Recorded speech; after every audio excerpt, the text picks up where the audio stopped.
Okay, here is a ICP central air conditioning unit at a hotel nearby my town.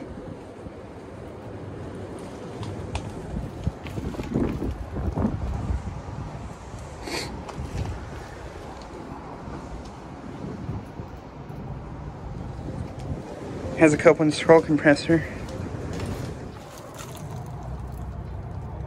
And the data sheet on it is faded, so I don't know what year or ton it is.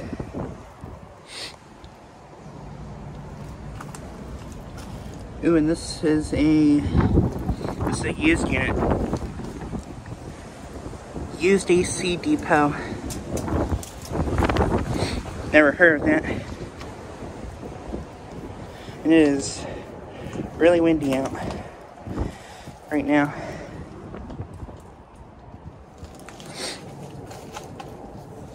But yeah, I'd assume it probably has not been running though.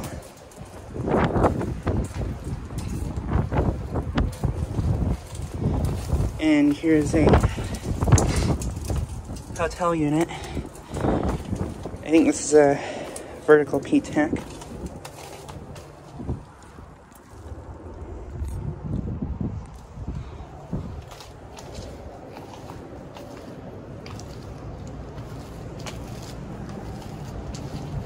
But yeah, just like a quick video of this unit.